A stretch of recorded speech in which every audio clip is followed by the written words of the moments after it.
So, this is the part that I hate, where we have to choose people. But it is a competition. But I do want to say before we go into the 6 finalists who will move on to the 3rd round, that all of you have shown such bravery and courage. And yes, this is a competition, but also more than this, it's a long lifetime relationship with poetry, with self-expression, and with confidence and getting up in front of people and being vulnerable and expressive. So I just want to congratulate you all. You're all amazing in my eyes, but we do have to narrow it down to 6 finalists who will move on. So I'm going to announce your names, and then after that, we're going to take a break just to hear from Dante again, get our nerves calmed down, everyone feeling good, and then we'll move right into the 3rd round, okay? And I'm going to say it in the order that we're going to have you go in, which will be the same as what we did before, just with fewer people. All right, so maybe we should do like a little drum roll. All right, so our 6 finalists are Nicholas Leapins, Isabella Callery, Asha Omar, Anna Kochever, Grace Ulferts, and Alina Vang. Let's give them a round of applause.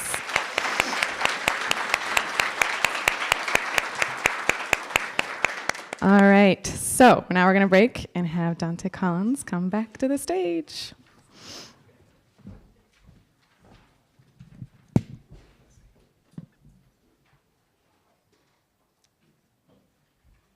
I met my birth mother last summer.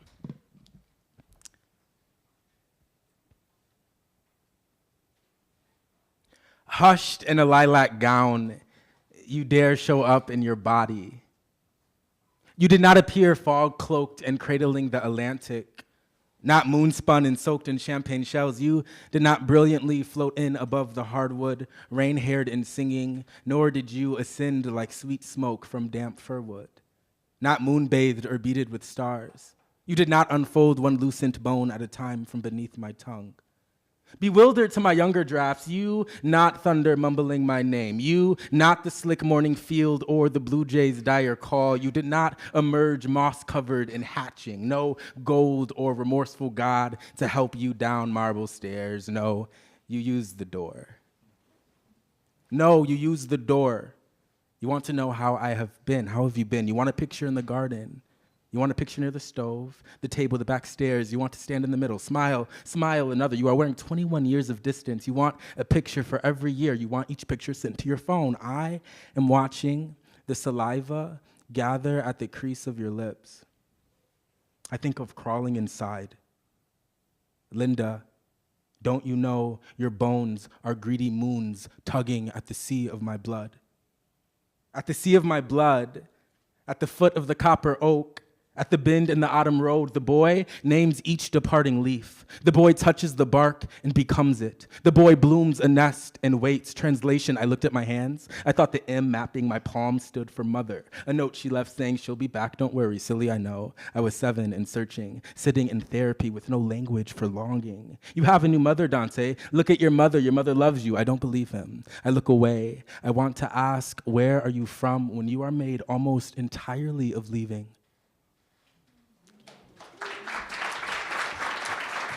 Thank you so much, Dante. That's amazing.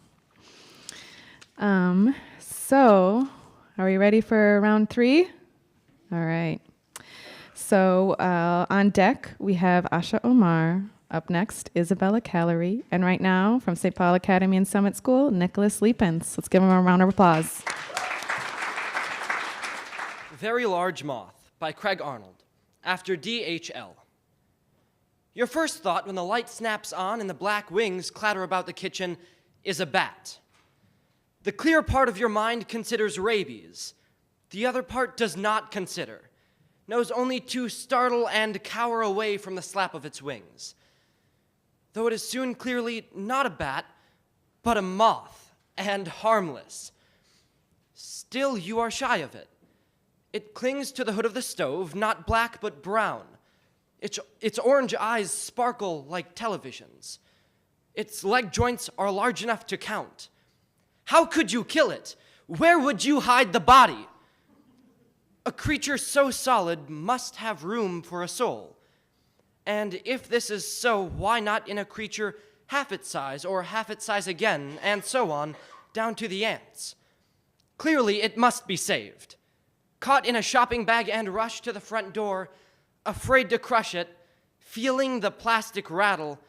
Loosened into the night air, it batters the porch light, throwing fitful shadows around the landing. That was a really big moth, is all you can say to the doorman who has watched your whole performance with a smile. The half compassion and half horror we feel for the creatures we want not to hurt and prefer not to touch. Thank you, Nicholas.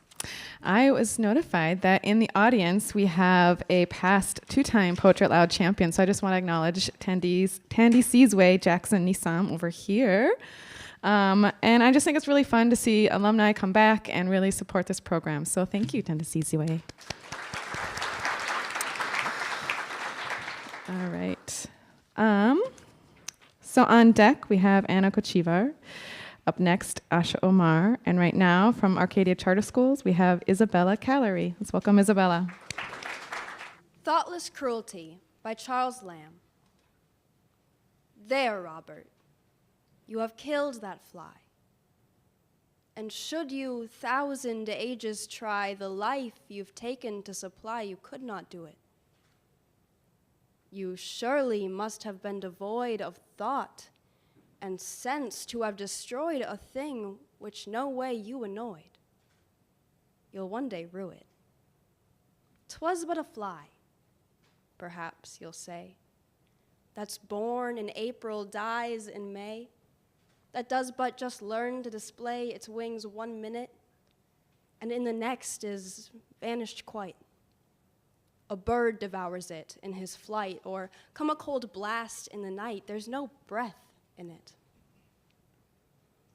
The bird but seeks his proper food.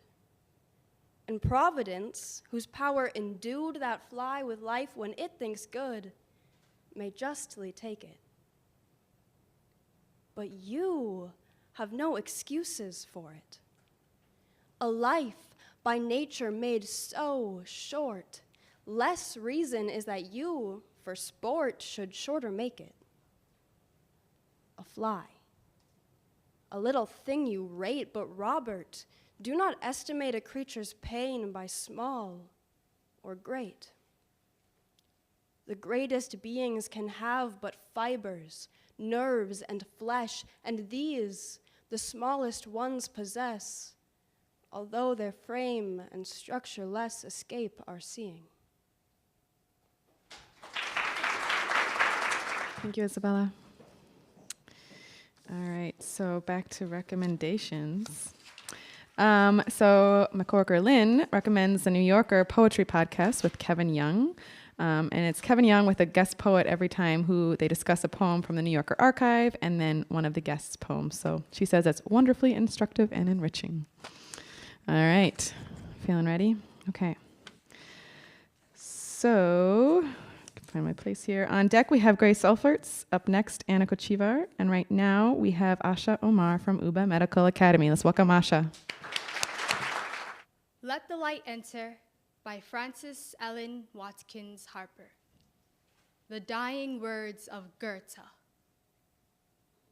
Light, more light. The shadows deepen and my life is ebbing low. Throw the windows widely open. Light, more light, before I go. Softly let the balmy sunshine play around my dying bed. Ere the dimly lighted valley I with lonely feet must tread. Light, more light, for death is weaving shadows round my waning sight. And I fain would gaze upon him through a stream of earthly light. Not for greater gifts of genius, not for thoughts more grandly bright. All the poet's whispers is a prayer for light, more light. Heeds he not the gather laurels fading slowly from his sight? All the dying poet's whispers is a prayer for light. Gracious Savior, when life's daydreams melt and vanish from the sight, may our dim and longing vision then be blessed with light. More light.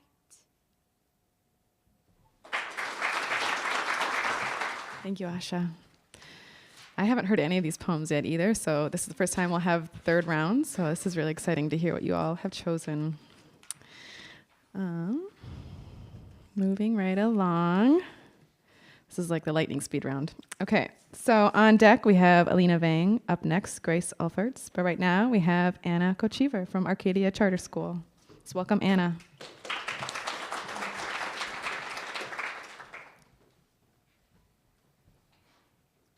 Often Rebuked, Yet Always Back Returning, by Emily Bronte. Often rebuked, yet always back returning to those first feelings that were born with me, and leaving a busy chase of wealth and learning for idle dreams of things which cannot be. Today I will seek not the shadowy region. Its unsustaining vastness waxes drear, and visions rising legion after legion bring the unreal world too strangely near. I'll walk, but not in old heroic traces and not in paths of high morality, and not among the half-distinguished faces, the clouded forms of long past history. I'll walk where my own nature would be leading. It vexes me to choose another guide, where the gray flocks in ferny glens are feeding, where the wild wind blows on the mountainside. What have those lonely mountains worth revealing? More glory and more grief than I can tell. The earth that wakes one human heart to feeling can center both the worlds of heaven and hell. Thank you, Anna. So I know I've been giving you all a lot of recommendations, but I think one of my favorite things about Poetry Out Loud every year is that I get a bunch of recommendations of poets or poems that I have not heard of, which is amazing to me that the anthology is so huge and encompassing that I always am discovering a new poem or two. So I hope you're all writing these down. All right. So up next we have Alina Vang, but right now from Washburn High School we have Grace Alferts. Let's welcome Grace. I Sit and Sew by Alice Moore Dunbar Nelson.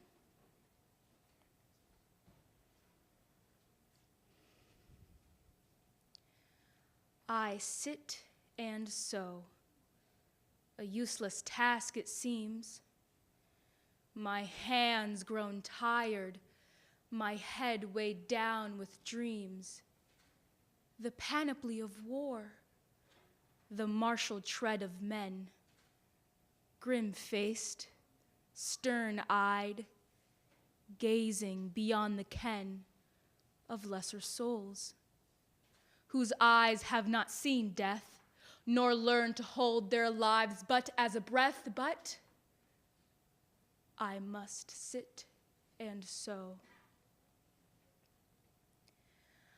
I sit and sew. My heart aches with desire, that pageant terrible, that fiercely pouring fire on wasted fields, and writhing grotesque things once men. My soul in pity flings, appealing cries, yearning only to go there, in that holocaust of hell. those fields of woe. But I must sit and sow. The little useless seam, the idle patch. Why dream I here beneath my homely thatch, when there they lie in sodden mud and rain, pitifully calling me, the quick ones and the slain? You need me, Christ. It is no roseate dream that beckons me, this pretty futile seam. It stifles me.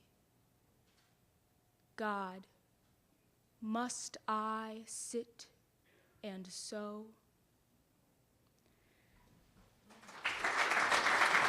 Thank you, Grace. All right, we're down to our last participant here for the finals. And then after this, we'll take a really short break, like 5 minutes max. We're going to keep the lights down just so you don't all just leave. And then we're going to tally all the results, and we'll announce our winners after this. So, all right. Our final performer of the evening from Johnston High School, Alina Vang. Let's give it up for Alina. Dover Beach by Matthew Arnold.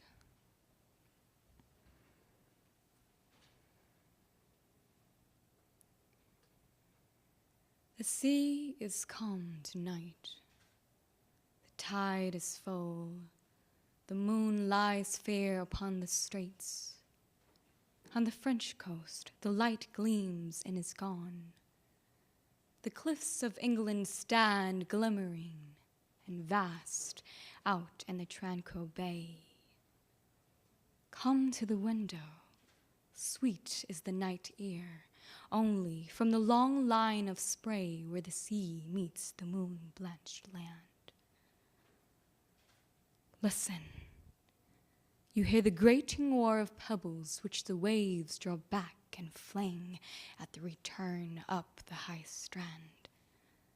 Begin and cease, and then again begin with tremulous cadence low, and bring the eternal note of sadness in. Sophocles long ago heard it on the Aegean, and brought into his mind the turbid ebb and flow of human misery. We find also in the sound a thought, hearing it by this distant northern sea. The sea of faith was once, too, at the full and round earth's shore lay like the folds of a bright girdle furled. But now I only hear its melancholy, long, withdrawing war, retreating to the breath of the night wind, down the vast edges drear and naked shingles of the world. Ah, love, let us be true to one another. For the world, which seems to lie before us like a land of dreams, so various, so beautiful, so new, hath really neither joy, nor love, nor light, nor certitude, nor peace, nor help for pain. And we are here as on a darkling plain, swept with confused alarms of struggle and flight, where ignorant armies clash by night.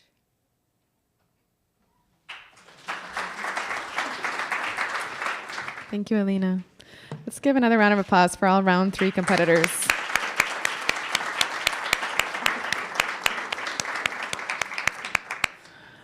All right, this is so amazing. So we're going to take a 5-minute break. We'll be back at 7:10 or so with our top 3 finalists. All right, are we all back and ready? And assuming the sign closer, photo ops.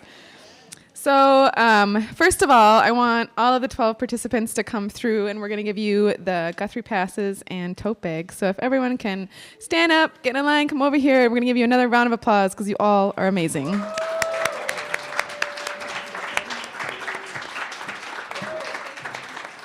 totes say, for you guys who can't see them, language evolves, and we're totes down with that. I love that bag. Anyway, it's a cute bag. All right, so now we're gonna announce the top three. I'll start with the third place, second place, first place. And when I call your name, can you please come up here? Let's see, how do we want to do this? How about Shintori will meet you on the stage, and then we'll do it that way. Okay, cool. And then we'll take some photos and stuff. All right, so drum roll for the Poetry Out Loud Minnesota 2019 third place champion is Grace Alferts.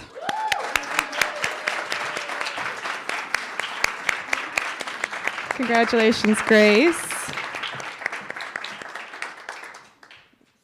All right, and for our wonderful second place champion, Alina Vang.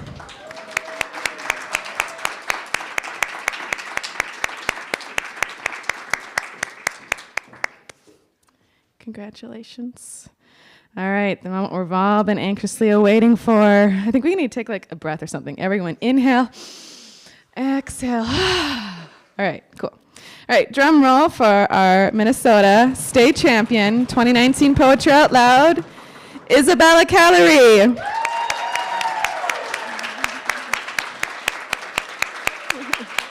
Congratulations. Yeah, come forward. Oh, yeah. Woo! Awesome. Ooh, I just hit the microphone. Congratulations. You all have done so well. I'm so proud of all of you. And so now we have cake in the back corner. We're going to turn on the lights, some music. Everyone hang out, celebrate poetry. Hooray!